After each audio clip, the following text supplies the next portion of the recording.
Hi everyone. Good morning, good afternoon, and good evening to all the attendees from different time zones. Thank you so much for your interest in all our previous webinars and registering for today's live session on IEC 60601, Decoding and Owning Your Essential Performance. Your presence is highly appreciated, and I hope you all are doing great and staying safe. Now, please allow me to introduce myself. I am Shilpa Negi, the team lead for business development and marketing at Saraca Solutions, and your host for the session. So, before we begin, I would like to inform you that all the participants will be muted during the live webinar. You can jot down your questions during the session and drop your queries in the chat box for the Q&A round. In case you have any additional queries later, you may mail your questions to us. Our team will send the certificate of participation to all the attendees who have joined our live webinar. We'll be happy to share a recorded version of this webinar at the end of the live session. And you can also find a recorded version of this and our other webinars on the website, which is www.saracasolutions.com. Now, without further ado, let me introduce our key presenter for the day, Mr. James Brown. James Brown is a quality assurance professional with 30 years of experience in handling US Class 2 and Class 3 medical electrical systems. He's an electrical engineer who's an expert in design controls, risk management, and IEC 60601 safety conformity. James has participated in new medical system product development programs and sustaining operations extending across various heart assist, glucose monitoring, endoscopic, gynecological, and urology products. As a team player and mentor, he has developed medical electrical system processes and training to support program development, IEC 60601 product conformance, design for reliability, and design for serviceability. James has worked for large medical device corporations, including Boston Scientific, Abbott Laboratories, and St. Jude Medical as well. I'll now request James to start with the presentation. Over to you, James. Thank you, Shilpa. Good morning, good afternoon, good evening, everyone. I've put together an agenda that I hope brings everybody value. This is a conversation that has been going on in my company's walls for the last 3 years, and I've been digging into this since then and learning more all the time. So I put this agenda together to provide you an overview, so hopefully it will help the novice to the expert to either give you new information or confirm information you already have. I will go through this presentation at a rather rapid pace, but enough hopefully to provide you with the insights into the process of essential performance management over the life cycle of our product development processes. So first, I'm going to introduce the electrical medical system safety standards. That's the foundation of what we're working from and to satisfy. The history of 60601 essential performance as it's since it was introduced back in 2005. Some accelerators for addressing essential performance that are driving us to pay more attention and to deal with it at a more acknowledged, say, pace. And essential performance identification is an important part of the process we need to discuss and how essential performance risk management work together. And designing for essential performance is the solution for implementing our design to address essential performance. So it's important that we discuss some of those facets, as well as design verification of essential performance. And this is from the manufacturer's perspective, in which we'll also discuss the manufacturer and safety test laboratory coverage of essential performance during the 60601 testing process. And lastly, I will provide a summary of the essential performance process as it flows, which is a culmination of everything we discussed up to that point. Kind of give you a snapshot of how it would time along in the process of your development. And then some 510K case studies that actually have been coming up into the say, recognition of manufacturers that have been delaying their submissions because of essential performance.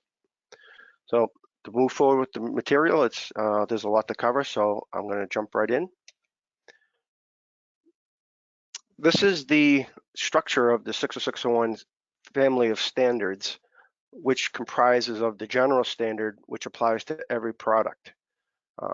The collateral standards you can see on the right there, the horizontal, you will be required to address EMC and usability for every product, where the other collateral standards will apply as applicable to your product. Underneath those collateral standards for the horizontal level is the technical reports that you see there that have been published to date. Those support the collateral standards to give more insights and guidance to help achieve conformity to those collateral standards. On the left-hand side, the vertical standards, which are particular standards which apply to specific types of medical equipment and systems. They will increase these particular standards quantity over time as new technologies come into development and they get more specific in requirements to particular equipment. So I put this goal together that is my, say, coming to understand what we're trying to achieve here relative to the standards. And I think it's important that we understand that we're trying to ensure safety for the patients and the users and the system is performing. And sometimes the users and the patients are one and the same for, say, go-home equipment or devices. And we have to make sure that they're safe whenever they're used in the environments of use, whether it be in a clinic, a home environment, an airplane, an ambulance. And also you have to consider, even if it's a device that even might be inside the patient, which is an environment of the use of the product as well. And also we have to remember that it's during the intended product lifetime. So at any time over the life of that product while it's deployed in the field or used in the clinical procedure, it needs to be safe. So that's the goal that I kind of surmised on how we're applying the safety standards, and manufacturers and the safety regulators have this same goal. So I'm providing you a history of the essential performance as it was first introduced in edition 3 back in 2005. And most notably in the edition 3 was they changed the title of the standard. As it was originally general requirements for standard, it was changed to reflect basic safety and essential performance. And that's to recognize the new product concept of safety, which is both basic safety and essential performance. So that's the first time it's been introduced in 2005. And also at that same point in time, which is not unusual, is the risk management has been implemented. The reason I mean by it's not unusual is that everything that's done for these safety standards are meant to mitigate risk. So integrating this risk management into that was only an expected and a opportunity to make the linkage between the safety and the risk management process. And what I'm going to introduce also is the basic safety as it's defined, and it's provided also in a subclause rationale, as that's a new concept or say term. Essential performance as it was introduced in the definition and subclause. Also expected service life, which is an important aspect of the standard in order to ensure basic safety and essential performance. And then lastly is the single fault safety, which has been defined within definitions and clauses and subclauses as well. And of note that all of the particular and collateral standards were updated to address basic safety and essential performance. So all of their titles also reflect basic safety and essential performance to align with the general standard. So every standard we have in that family will address basic safety and essential performance. So basic safety has been around a long time. People know that, and it hasn't changed in its definition from edition 3, you can see through 3.1 and 3.2. This has not been changed. It's very well understood, and we've dealt with these types of hazards that are presented during the incidental use of the product, as you can see in the listing that I provided here. And those are some examples that are probably the majority of the examples that we recognize and address within the safety standards. So these are very well known and have been applied for decades.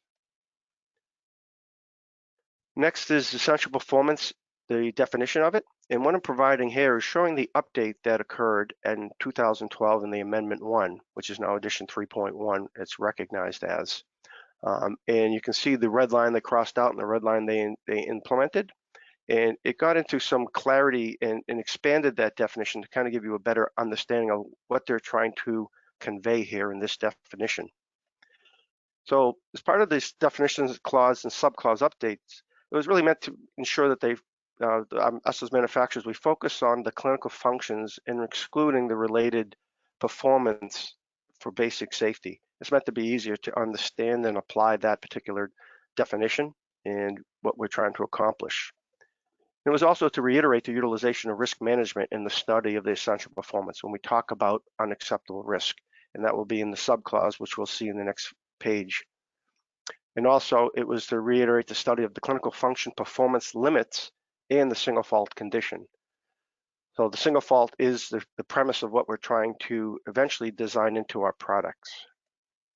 So I'm copying the clause here, I'm cutting and pasting, and you can see again, lots of red lines, totally rewritten to be more clear, to provide more insights of what they're trying to accomplish. And here's the first time you actually see that they've actually injected the single fault condition, normal condition. We also talk about the limits of performance, where in the original version it did not. So there's definitely a lot more, say, change within that perspective of what they're trying to accomplish. In the subclause rationale, also it's a total rewrite, and it reiterates the fact of using risk analysis in the process, ensuring that we understand the limits of the performance in both the normal and single fault condition.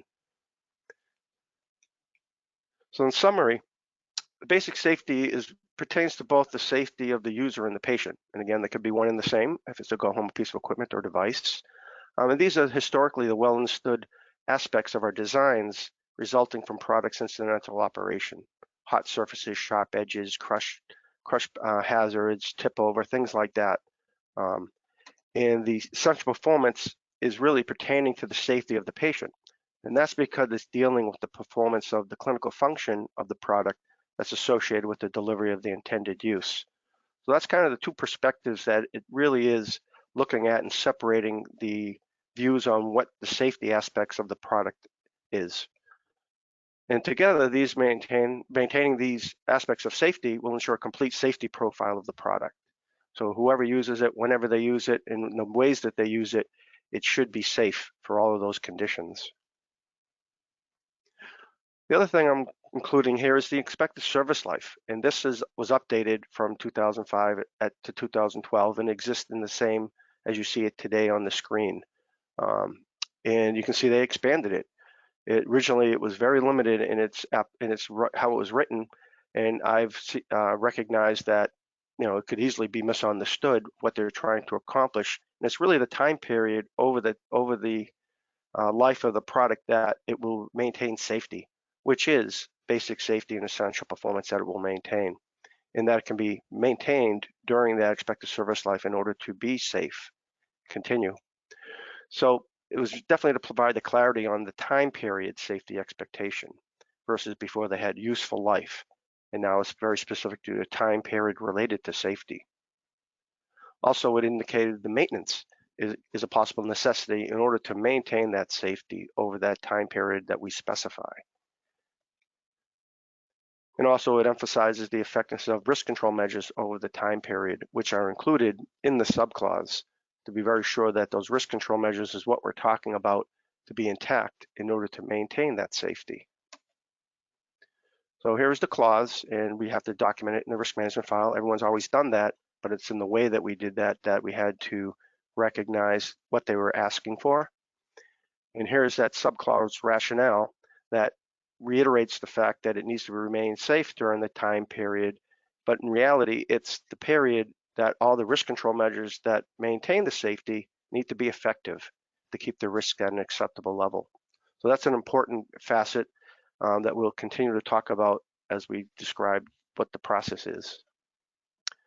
So in summary, expected service life for equipment and systems ensures that if you have your capital equipment side of it, will support the safe system use for that specified time period, which is usually years. and that's the time period that the equipment is installed in the field until it's removed from its service. And during this time period, you might have routine rescheduled maintenance that maintains the safe system operation. Also, as part of a system, you may have single-use devices attached to that capital equipment or potentially reusable devices. But whenever they're used, that has to support safe system use for the specified time period for those devices that when they're intended to be used clinically. Single-use device is a one procedure only, or a usable device could be used multiple times, where it may need to have reprocessing between cases, as well as maybe maintenance after 20, say, reprocessing cycles, in order to keep it maintaining the safety of the device and the system as well. So this really equates to the system safety whenever it's used over its intended lifetime, what we define as the lifetime. And it's of course following the instructions for use and labeling as we define whether it's single use, reusable, you use the capital piece of equipment for 5, 7, 10 years, and whether or not it requires the maintenance in order to keep it safe over that time frame we define. So next is the recent accelerators for why we're addressing essential performance in the way that we need to differently in more recent times. And the regulators and accredited test laboratories have become greater enforcement awareness and expertise in these safety standards, with particular scrutiny in areas of essential performance and EMC design effectiveness. Basic safety is always included, but this is where they've really ramped up their watch and their, say, scrutiny of regarding their designs. And of course, those regulators and accredited test laboratories we know as the FDA domestically in the US, EU notified bodies and competent authorities, NRTLs, which are the test laboratories, and then also ASCA labs, which are accredited labs through the FDA program that are also test laboratories as well. And this expertise and awareness enforcement came from starting with the FDA. You'll see a theme here that they've been involved in the IEC committees writing standards and updating those standards. So they've been right in the forefront, having a seat and active input into the standards and communications regarding standards. They've been bolstering personnel with experts in the area of 60601. Also, during their 510K review process, they've also been asking for additional information on essential performance, as sometimes the test reports that they receive during the submission do not indicate they've covered the standard expectations fully to what they're expected to be. And also, the FDA has created the accreditation program for safety test laboratories, and that's known as ASCA, the accreditation scheme for conformity assessment. And we'll describe that a little later as we get into the program, so you understand that great opportunity and value that brings. And also during the EU project registration, since the EU MDR kicked in, there's been requests for information on essential performance, as well as expected service life, which might be worded in other ways like intended device lifetime, device service life, but it really gets to the 60601 definition of expected service life as we address it within the standard. So I put together something of a suspected major factor that the FDA became more involved in enforcing essential performance. And it's really based on seeing how many recalls that have been occurring over the last several years. I've noted several over the last 2019, 2020, and 2021 that it's related to the loss of essential performance from areas of single faults, EMC issues, preventive maintenance issues, as well as product wear out and breakage, where the system does no longer work, and to support its delivery of the clinical function in a safe manner. So part of the problem is that us as manufacturers, we didn't understand the full conformity requirements to the standards. The definitions and the clauses and such weren't as clear. So we had struggles in trying to address it and satisfy that. And also our laboratories, test laboratories, before they were accredited through the ASCA scheme, weren't scrutinizing the products regarding essential performance as tightly as they should have. We would submit products and say, we don't have essential performance, and safety test laboratory would check the box and move forward. In reality, we didn't understand what we needed to provide to them, and they didn't understand what they needed to ask for and ensure when the manufacturer submits that product and information for their review process. So it was definitely a dual problem going on there. So there's been some recent program and publications and guidances to combat this problem, to drive us to be better at what we need to do. This first one I mentioned before, it's the ASCA program that was kicked off by the FDA. Just as of recent, I looked on the listing, there's 72 test laboratories in the category of basic safety and essential performance.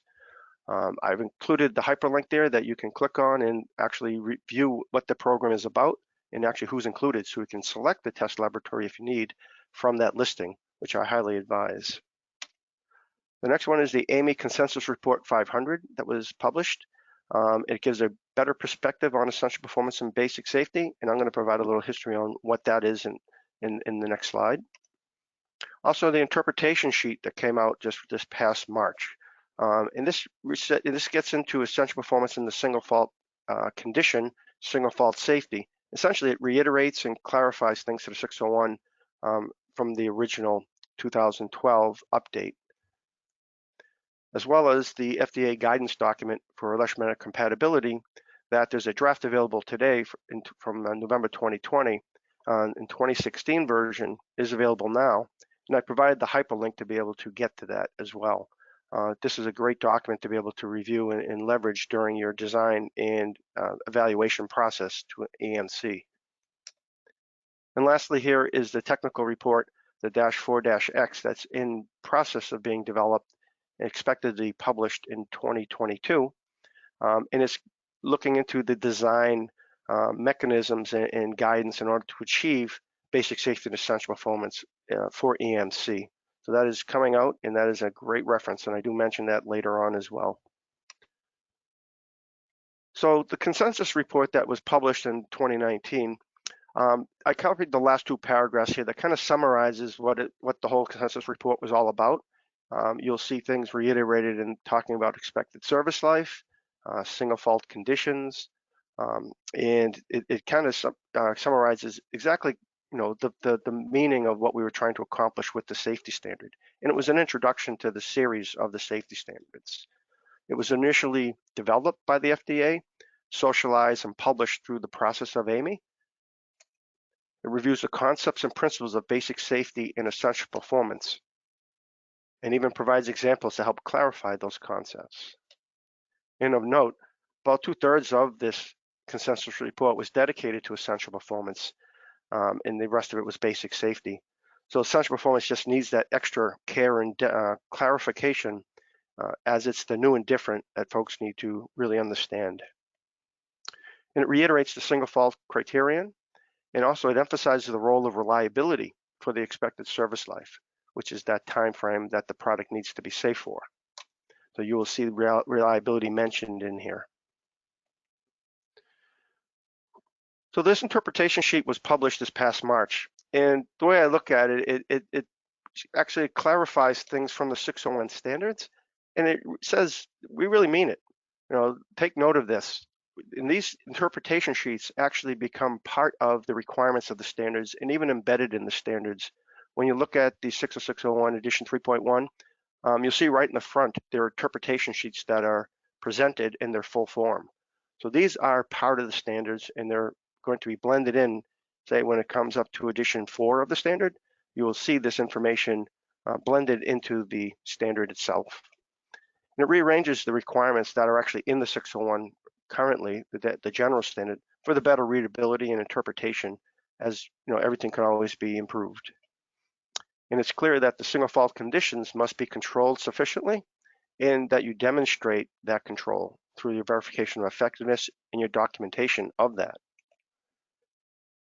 Next year, there's a planned publication. There's going to be a project team that's going to be assembled to address this technical report content. Essentially, this technical report says what we need to do, but it doesn't say how we need to do it and have any guidance.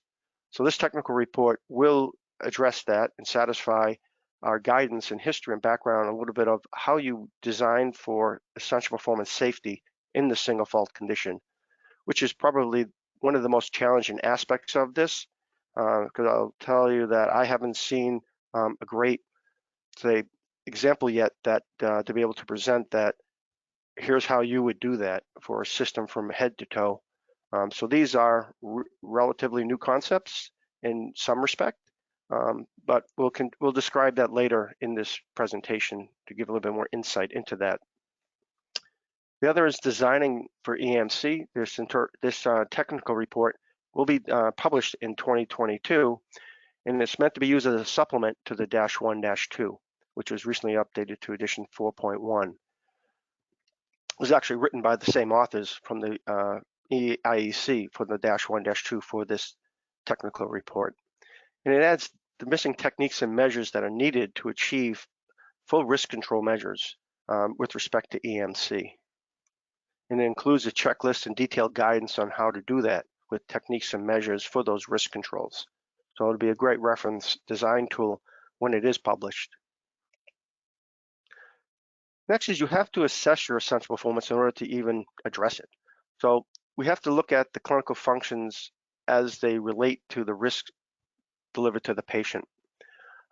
This overview here, there's a lot more behind this, and it's described in the 6061 General Standard and Interpretation Sheet. And this summarizes how you would go through the process of products and what they need to do in order to stay safe. So an example is a defibrillator. It needs to provide discharge to a patient in order to, it could be internal implanted, it could be an external defibrillator, but it needs to discharge a energy jolt into the patient to revive that patient. And if you don't do that, you can eat the unacceptable risk, which we're trying to avoid. So therefore, in a general sense, the essential performance is that the defibrillator needs to discharge its energy to the patient when it's needed in order to avoid that unacceptable risk. Another example would be a drug delivery system, say an infusion pump. It needs to deliver correct dosage, but when it delivers an incorrect dosage, it's going to lead to an unacceptable risk. Therefore, the essential performance in a general sense would be a generally correct administration rate of that drug. And those essential performance can be defined in a little bit more detail. The manufacturer determines so, say rate of the administration of the drug. But generally, that's a general sense of what that essential performance comprises. And you would document this EP assessment in the risk management file. And that's because you use risk management in order to evaluate whether your product does have essential performance. So it's only a matter of course that it should be displayed and demonstrated within your risk management file. And the caution is, if you determine you have no essential performance, you need to defend that conclusion at some point, either to the test laboratory or the FDA or any other regulator. And that's why if you documented your EP assessment and you have reference to it, you can pull that out and share that with that regulator in order to defend that conclusion that you came to. So notes of consideration is that you really need to assess essential performance before you apply risk control measures. And the reason being is the essential performance that you define will drive those risk control measures to be created. So that's where you use the harm severity only when you determine unacceptable risk as part of your risk analysis process, because occurrence rate actually is influenced by the risk controls being implemented. And essential performance and basic safety aren't always mutually exclusive, even though the definition indicates such, but there's also some hazards are an occurrence because of that clinical function degrading in a sense that it creates a basic safety event, but they're both concurrent at that point in time. And when you evaluate your system for essential performance, you need to consider your particular and collateral standards that apply, as they can contain requirements that may result in more recognition of essential performance. So I will explain an example of that as well for you to consider. So within the general standard itself, there is a subclause that provides some examples of essential performance. So you get kind of a flavor of what they're trying to describe. Whether or not you take these verbatim and put them into your essential performance listing, it's up to you. But it gives you some of that feel of what they're trying to accomplish in a description of essential performance. They do have the back end of it's talking about leading to unacceptable risk. That's already understood, so you may not need that in your definition of your essential performance. So the particular standards, I have a couple examples here that I have experience with on my current company, and one's the high frequency surgical equipment particular standard, as well as the endoscopic equipment particular standard. And within those standards, there are actually information in there that describes things you need to consider for your essential performance. As such, in the monitoring circuit for your contact quality for the high frequency equipment, as well as the high current mode that the product can be used in. In endoscopic equipment, there are 3 additional EP requirements that you also need to review as it applies to your product type. So these will be recognized if you have that type of product, but you also recognize the general standard, which I'll describe later on how those two play together. So as far as timing, you want to get on board early with this. It's not an after the fact, oh, we'll do it when we go to submit, we'll figure it out. It's too late then. So I always recommend to put it right in the risk management plan that the team will assess for essential performance and manage the risk associated with that essential performance if it's identified. So it's good to get everyone on the same page so they can plan for it and have those discussions upfront and early, because there's a lot more to come in discussions. And during the defining phase of your products, you will actually develop your risk analysis. And at that point in time, you start to see the risks associated with the product, where you can begin assessing for your essential and determining the various design aspects and design features that are correlated with essential performance.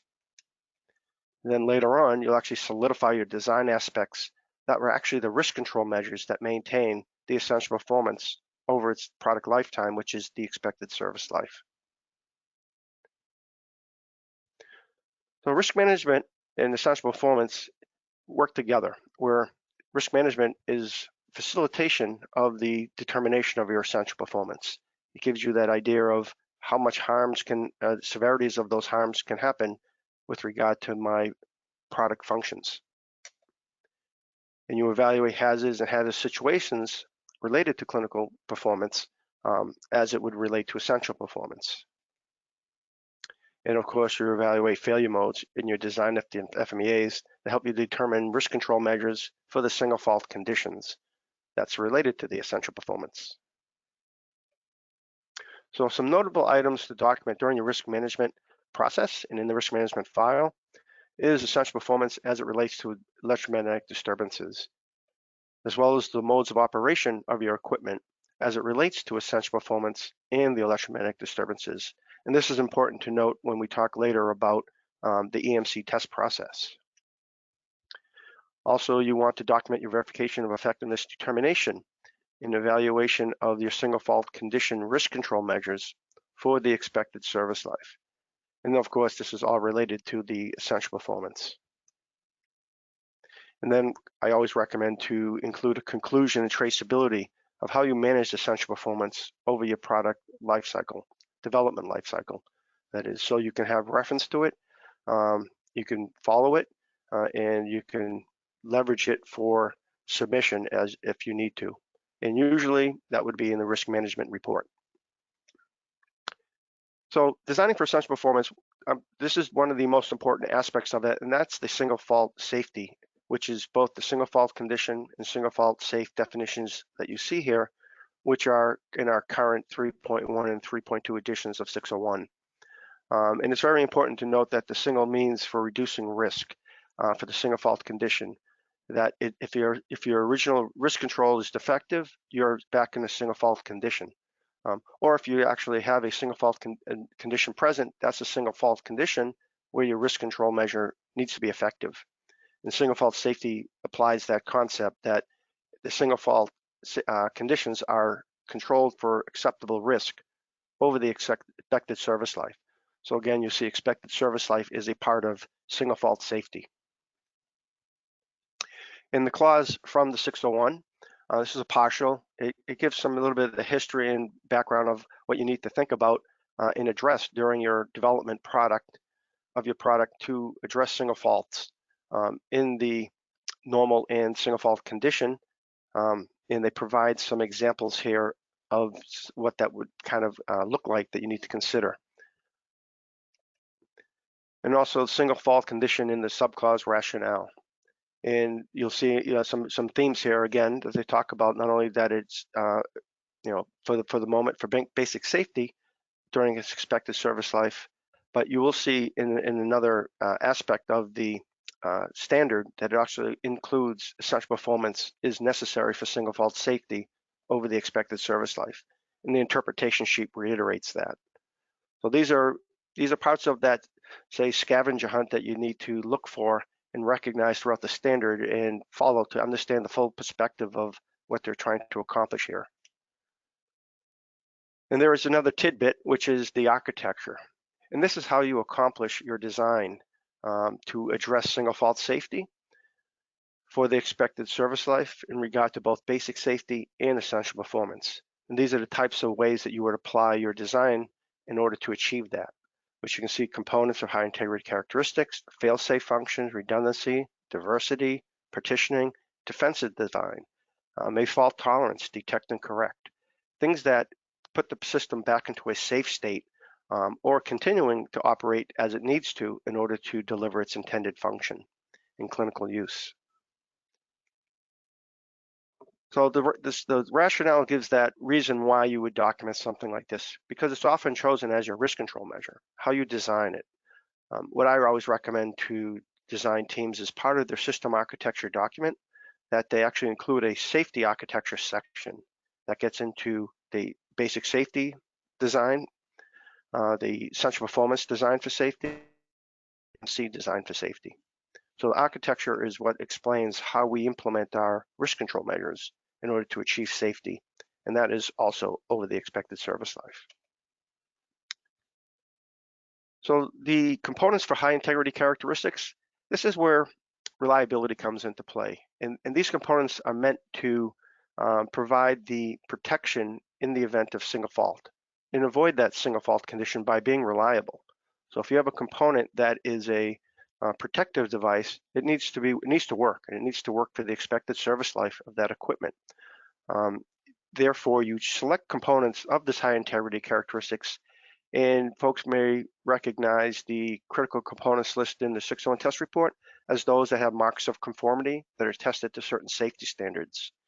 And within this particular clause, there's actually a flow chart that helps to dictate how you select those components already being qualified as being a high integrity characteristic, or you actually submit samples to be tested by your safety test laboratory to ensure that they do meet the safety test standard that they're required to meet for that component in its use. So this is where design for reliability comes into play in that high integrity characteristics as well. And this design for reliability, it actually has to deal with safety as well. And here's where those clinical functions that are critical to safety, whether it be basic safety or essential performance, and EMC to maintain both, that if you have high reliability of that design and those components and those functions, that's actually a risk control to prevent the likelihood of failure that could lead to unacceptable risk. So there's a lot of thoughts that reliability and safety are mutually exclusive. In reality, design for reliability supports that expected service life as it's meant to be over the time that the device is in the field or it's used in its clinical sense. So when you're doing your reliability program and you find that your failure rates of your design occur prior to the expected service life, here's where you can do something as a risk control to prevent failure before the expected service life expires. And that would be an item such as preventive maintenance, where you can either replace and remove, you can adjust, you can test, inspect, in order to ensure that that product is still safe for use for the next use and until the next preventive maintenance cycle. If you have failure rates that are greater than the expected service life, or happens to occur before the expected service life, you can redesign your product, make it more reliable, give it more design margin, so those failures will not occur during the expected service life, but after. And therefore, you can preclude having to do preventive maintenance in a, say, replacement and adjustment sense if your product stays working to specification over that expected service life. So reliability is a great tool to use to study your expected service life. And I can't see another tool that would be used in its place for that. And one of the things that's important is that you have to validate the effectiveness of your preventive maintenance schedule if you define one. I've had a customer that I spoke with that had a question from the FDA regarding their preventive maintenance, where they had a 10-year expected service life and they only conducted the preventive maintenance cycle once as their validation. The FDA made them go back to validate it 10 times as it was an annual cycle, and they had to do life accelerated age testing to age it a year, perform preventive maintenance, age another year, perform preventive maintenance 10 times in order to validate that preventive maintenance schedule was effective over that expected service life they defined. So it's definitely a watch out that you need to be considering if you have a preventive maintenance. Designed for EMC safety. Per the 60601, the EMC protective measures are expected to be effective over that expected service life. I run into folks that are surprised by that. If you read the standard, it's an expectation, and that's where reliability comes into studying that over the time of the expected service life to determine your failure rates regarding EMC protective measures. That if you do have failure rates that occur prior to expected service life, you can institute a preventive maintenance as well that you might need to institute to replace worn out components. Maybe there's gasketing that dislodges, and crush gasketing for EMI that takes a set, and when you remove it and replace it for servicing, that you need to replace it because that set does not have that rebound to keep the gasket tight and effective, or any other component that might wear out. Or if it does wear out and things aren't surviving the expected service life under the conditions of use, that you can redesign it, make it more reliable, and it can survive that expected service life without preventive maintenance. And also a thing to note, we have to advise our users in our instructions for use anything pertaining to basic safety and essential performance about the electromagnetic disturbances for the expected service life. So if there is a preventive maintenance schedule, they need to understand that, test inspections, or if they have to move equipment around, check their power conditioners from the wall, whatever that takes in order to keep the product safe.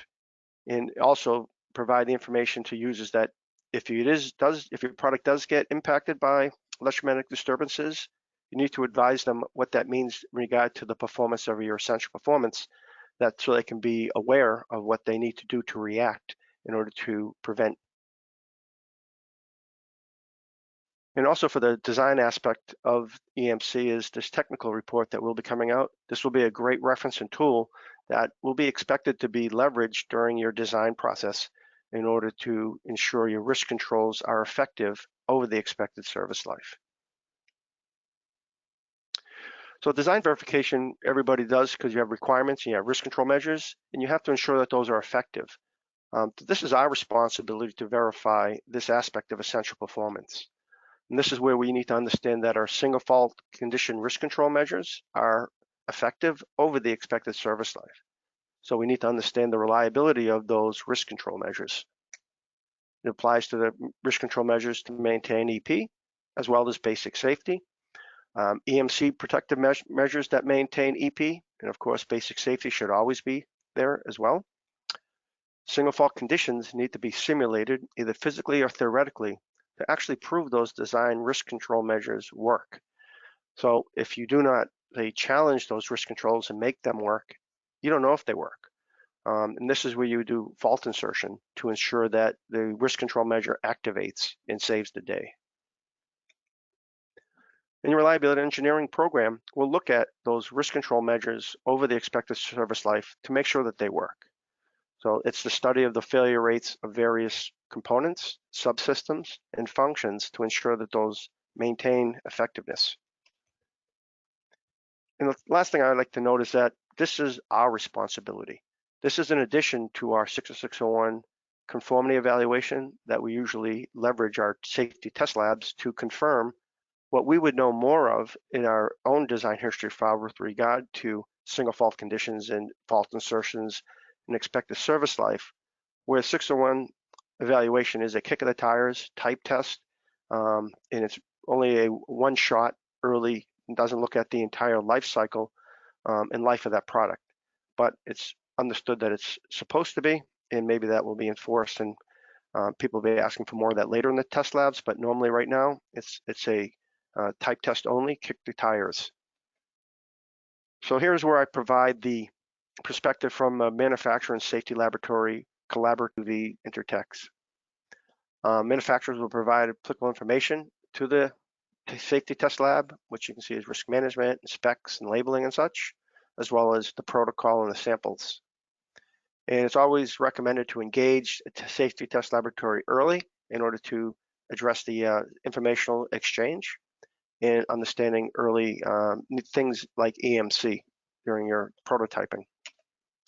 And I recommend to use an ASCA listed safety test laboratory to save you a lot of headaches down the road, because they will ask for questions about essential performance up front. So a safety test test protocol should include things of the standards that you're identifying to be evaluated against, the details of your product, as well as the system configurations, which can include other devices, accessories. Basic safety needs to understand essential performance, an installation diagram, and safety critical components.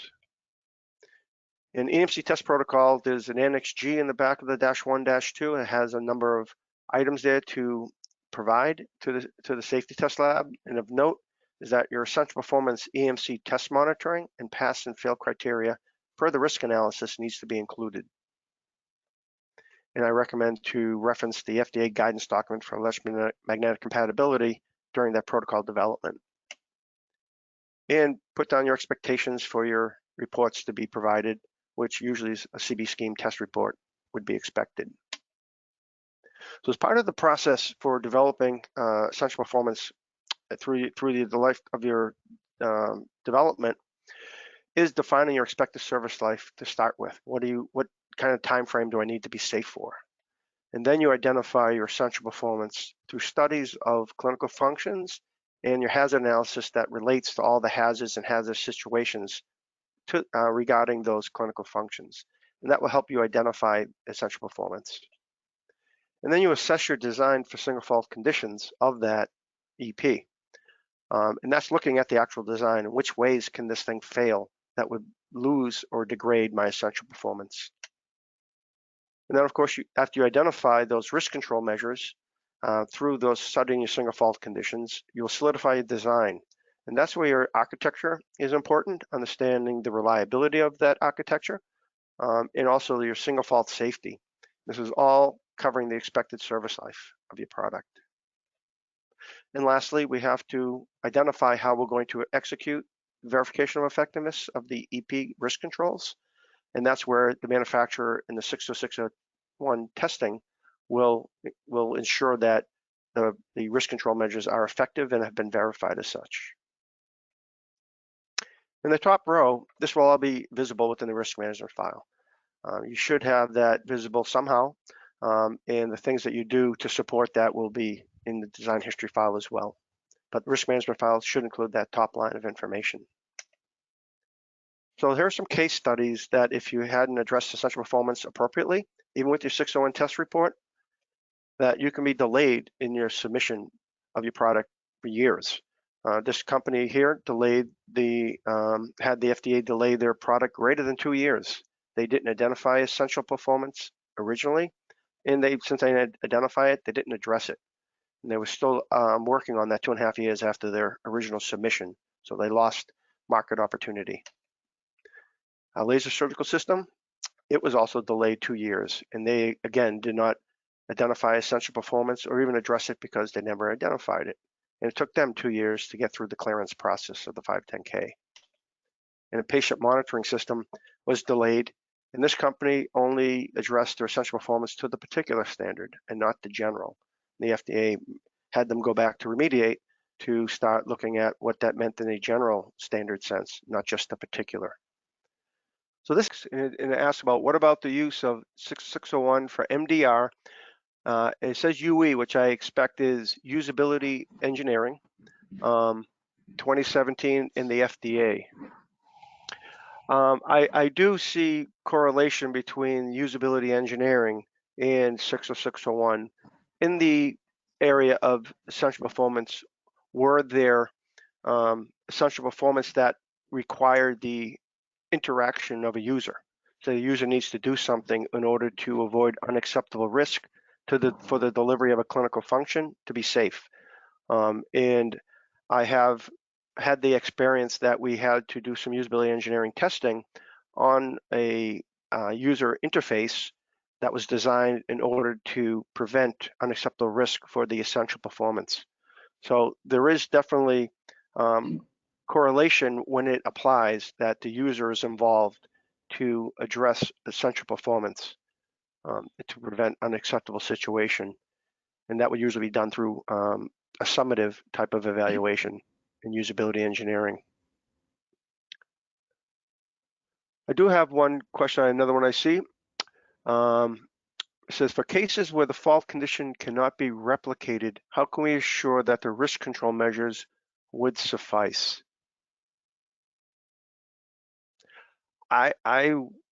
You would have to be able to prove somehow a risk control measure works.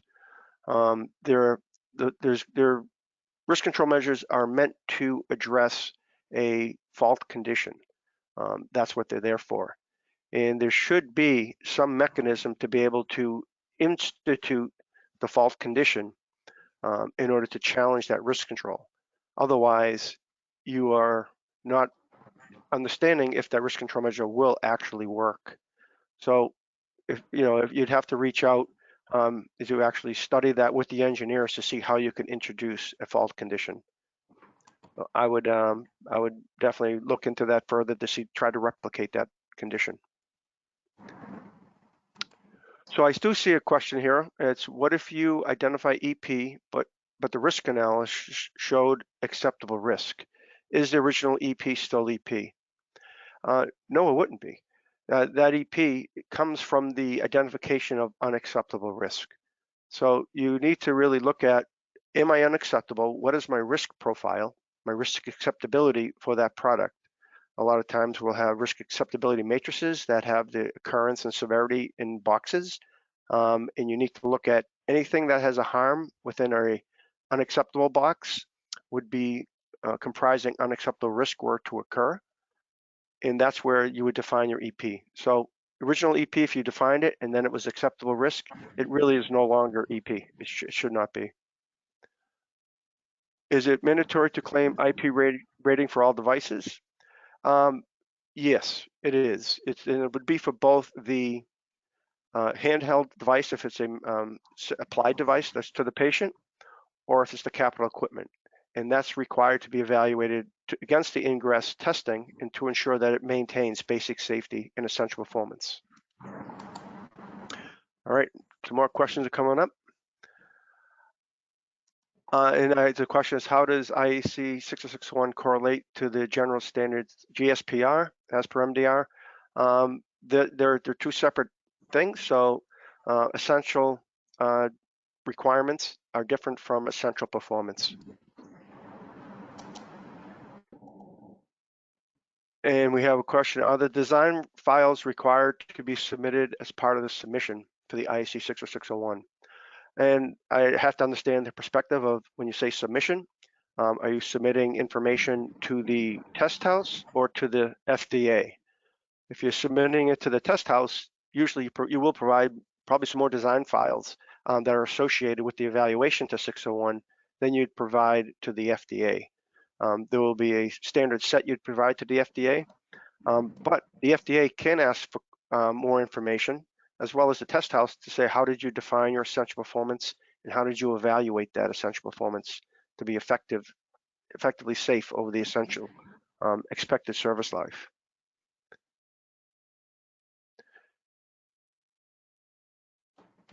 So I see there's one question, which is a great one. It's, is it becoming more common for medical device manufacturers to be executing the TR 661-4-2 in conjunction with the -1-2? That TR was written by the same authors of the -1-2. And it said, would two separate protocols be needed since the acceptance criteria can be different? It would be a one test protocol. You should only have to perform one test protocol. The -4-2 increases the acceptance criteria to keep the clinical function intact. Not just that it's safe, but to keep it from failing in order to prevent the loss of that function, so it would be available for the treatment, whether or not it's safety or not, the resulting failure from that EMC test. So I would suggest that you leverage the -4-2 to consider with the acceptance criteria, and that's applied concurrently during the testing to the -1-2.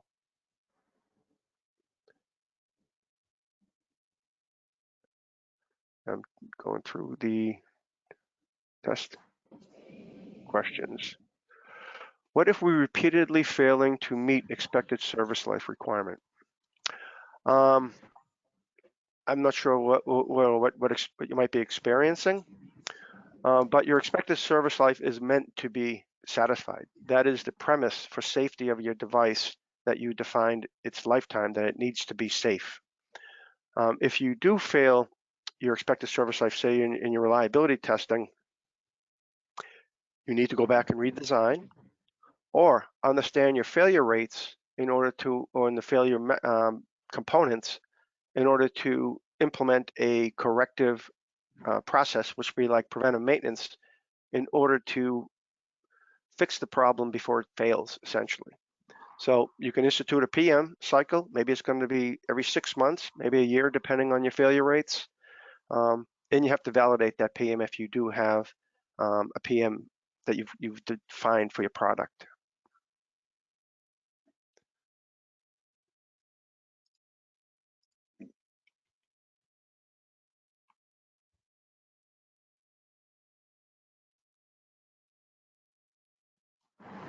So I'm going to try to answer, read this question. Can a device be without an essential performance? There can be. If you find that you do not have essential performance, it has to be a very valid reason. 99 times out of 100, you will have essential performance. So there is that option that you don't have it, depending on what kind of product you have. But if you're delivering energy to a patient in any form, whether it be pressure, mechanical, electrical, laser, all of those have risk associated with where are those to go out of spec. So you're delivering too much energy. Or like if you need a life-sustaining product, if that life-sustaining function no longer is provided, that will have essential performance. So there's possibilities. And one caution I would like to say is some folks think that, well, I have a backup system, so I can still deliver the essential performance. The problem with that concept of I have a backup system, therefore I don't have essential performance, is your first system may have created a harm that has occurred, and you can't back that harm out. Say you perforated a vessel. Damage is done. You've lost your essential performance. You cannot replace it with another device and reestablish essential performance after that first system has failed. So if you're leveraging a justification that you have a backup system, in the event that you've hurt the patient or lost that essential performance. So say, for instance, you have an implanted or defibrillator, you have one on site. It doesn't deliver its jolt. You say, well, I have a backup system. What if there is only one of those systems available? That person, might be on a train, a bus, and dies because that product did not discharge the energy. Therefore, your backup system rationale does not stand up because you've lost that performance and it was never regained.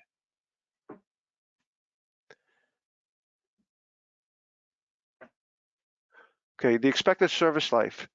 As an end user, if we buy a machine after 2 or 3 years after, and the service life of the machine is decreased, how can you resolve the issue?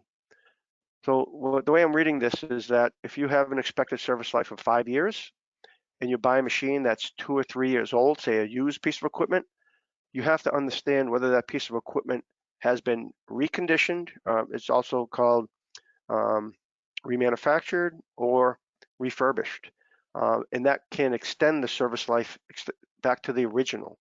But if you've already have wear and tear in it and hasn't been, say, reconditioned to reestablish that expected service life, you definitely have only a couple of years left, 2 or 3 years left of that original expected service life. So you definitely have to understand from where you're getting your equipment and the pedigree of that equipment, whether it's been reconditioned or if it's still in a used state, and how old is that piece of equipment.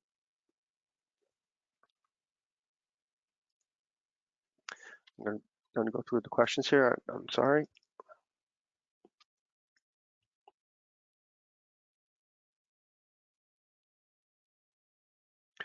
Expected service life is mandatory to claim.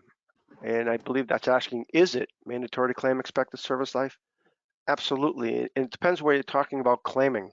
You have two ways to claim it, and one is in your requirements. What have you defined? What have you designed to? And what have you verified the effectiveness of for your expected service life? So per the 601, it's required to be identified within your risk management file, which is likely a design requirement as well. And you should be communicating to your users, if you're claiming, external to the company, that what is your expected service life, either of your device, which is a subsystem of your system, or the capital equipment, and what that customer needs to do in order to support that expected service life, whether the preventive maintenance needs to be performed on that piece of equipment, or it's only used once and that's its expected service life, or if that device is reprocessed multiple times.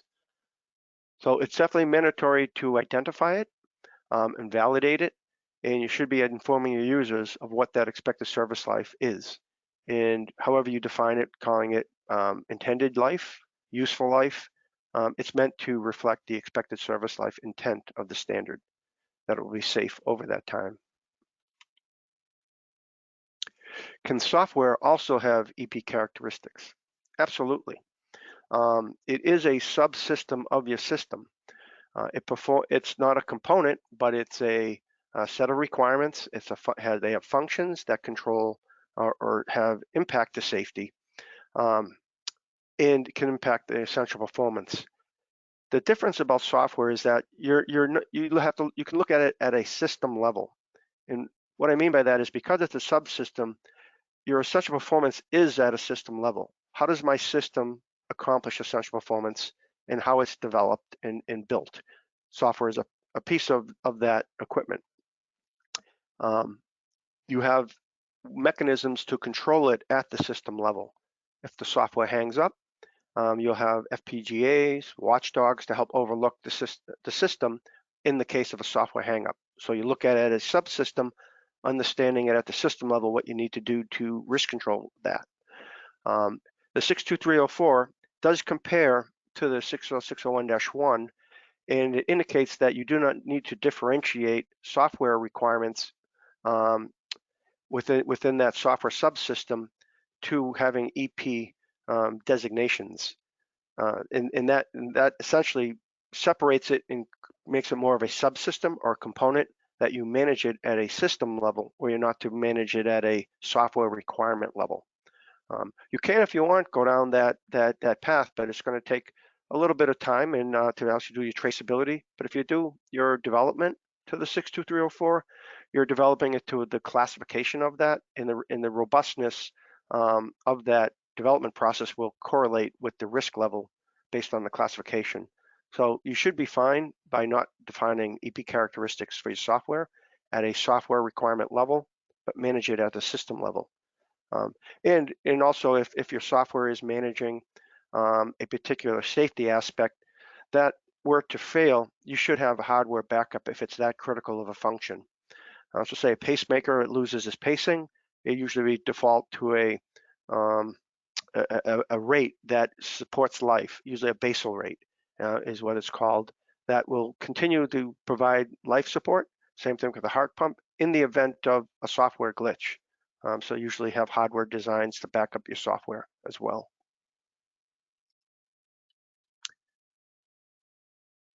Trying to make sure I catch everybody's things.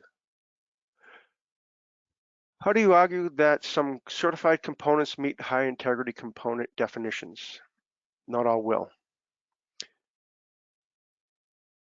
That's interesting. So components that are certified usually will meet a particular application. here's where you will define that component and select it in order to achieve its safety intent in its intended use on the conditions of use and misuse. So you need to say, I'd say look at that under a reliability realm as component selection, derating, and challenges that we'll see as it's going to be integrated into your system. So I'm not sure what the high integrity characteristic definitions, will it meet it? It's meant to, a component that's going to support a critical safety feature, and that if it is certified for that particular safety standard, it should fit right in there, as long as you've selected the right component that meets the right standard for the right application.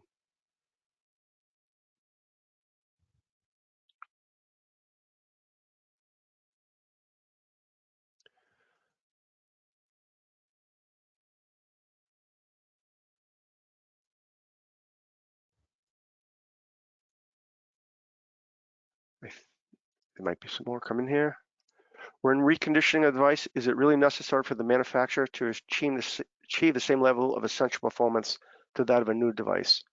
It will happen as part of that reconditioning process, and it's meant to happen. Your reconditioned product should be, if it has an expected service life of 5 years or 20 more uses for a reusable device, that the same level of safety needs to be present and delivered just as a new device if you're going to indicate you have an expected service life has been restored or extended. So the safety, which is basic safety and essential performance, will come with that extended expected service life.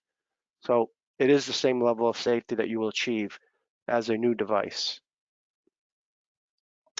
EMC must be conducted at, is EMC test conducted, must be conducted at end user site after purchase of machine? I would say not necessarily. That if you did your EMC testing properly, that you would have had the proper conditions identified, the environment identified, the configuration, and that's how you're supposed to evaluate it as during your testing to ensure that when it gets to the end user, the environment of use, that it will survive acceptably. So I would not recommend pursuing testing EMC in a user environment necessarily. You do your install, make sure everything works, your essential performance is intact within the environment that it's installed in. So you would probably have an install procedure that would ensure it's working properly as it's installed in the site.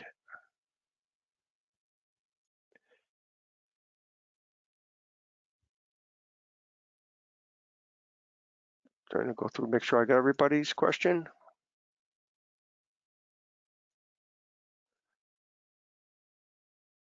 We can use 60601 for any way medical device. You can use 601 is the general standard, the -1, and particular standards will apply to particular pieces of equipment or systems as you have developed.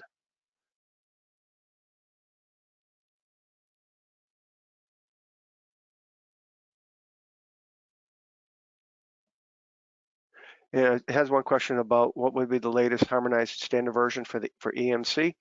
The latest one is the 4.1, and that was just recently released in 2020 and will probably be implemented and enforced by, I think, 2024, I think is the time frame. I think that is all the questions that I have. Yes. So thanks a lot, James, for sharing such valuable insights on IEC 60601. And with that, we wrap up the Q&A session. So just in case any of your questions have been left unanswered, you can mail it to us. And yes, we'll be sharing the recording as well. I can still see some of the questions there. James, if we can take just this one last question from Santosh, and then I think we can go ahead with that because this just came at the moment. Okay. Yeah, I got just a couple of them just popped up that I just recognized. Device 1 delivering energy to device 2, which supplies energy to the patient. but device 1 is a standalone medical device. Should the essential performance for device 1 take into account all risks with respect to the patient contact as well? I'm not sure what a standalone medical device is being referenced as. So they both have to work together in order to achieve intended use, and they both need to work safely together. So essential performance is used as a system, but you have responsibility over the device that you develop, recognizing the interface and interactions with that other device, that device that's a supplement to yours in order to achieve the procedure. So you take only the risks that are associated with your device, recognizing the interface and any of the failure modes that might occur with that interface in interaction with that other device. So you're only responsible for your product, essentially, but you need to recognize how it interacts with the other product to ensure they work safely together. So you're only taking account of your own essential performance and how you deliver that and ensure it's safe. So if I haven't answered any questions to the full degree that folks might be looking for, I'm more than willing to answer these offline. That will be submitted to Saraca, and we will follow up with answers to your satisfaction. Yes, so this is for the audience that in case anything has been left unanswered during the live session today, you can always mail to us at contact.saraca